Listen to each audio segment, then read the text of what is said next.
Hey, I'm going to try to fix my neighbor's iPhone SE. This is the 2020 model iPhone SE, and it's obviously been through a lot. My neighbor said she was playing with her dog and dropped it and it shattered the screen, but her dad said an old donkey stepped on it, which is pretty wild, so I'm guessing the truth is somewhere in the middle. Luckily, the back of the phone looks like it's perfectly fine, so I'm just going to try to replace the front screen and hopefully there's no damage inside. To get started, I'm going to first completely power down the phone. After that, I'm going to take out the SIM card, then I'll remove the two 3.5mm pentalobe screws on the bottom. With those out, I'm going to use a heat gun to loosen the adhesive around the phone.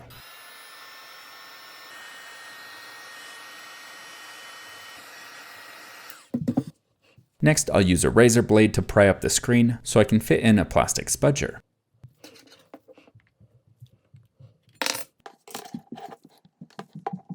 As I go around the outside with the pry tool, I'm going to be careful of any wires that connect the screen to the phone. Once it's opened up, I'm going to pivot on the right side of the screen. When I first opened the screen, I noticed there was some moisture, either water or perhaps something leaked from the battery from pushing on it too hard. So maybe that heavy donkey standing on it was actually true. To find out, I need to remove these metal plates that are protecting the cables that are attached to the screen. The bottom plate has 4 screws, while the top plate only has 3.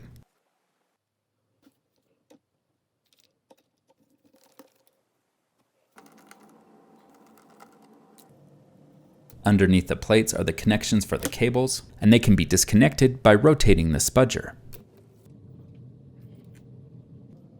With these detached, I can completely remove the screen.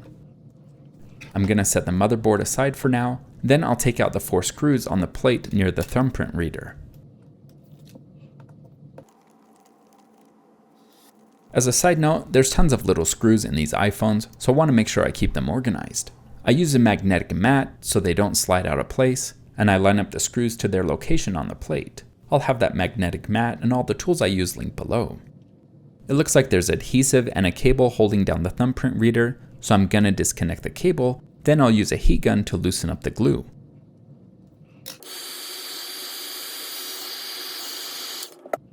Make sure you don't pull the thumbprint reader, instead you have to push it forward through the screen.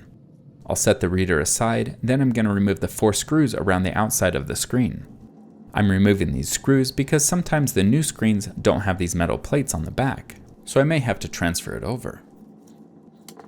I should have looked first, but the new screen actually does have that metal plate, so I don't need to move it.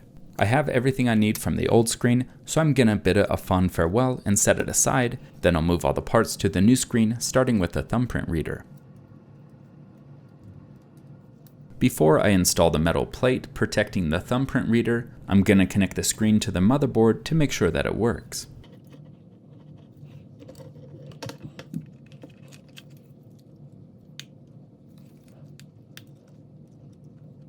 I'm not going to clamp it down at this point, but instead I'm going to power it on to make sure that it's going to work, and work it does. Now, a fun fact about the iPhone SE2 is that a lot of the parts are interchangeable with the iPhone 8. The True Tone and 3D Touch do not work, so keep that in mind if you want to use those features.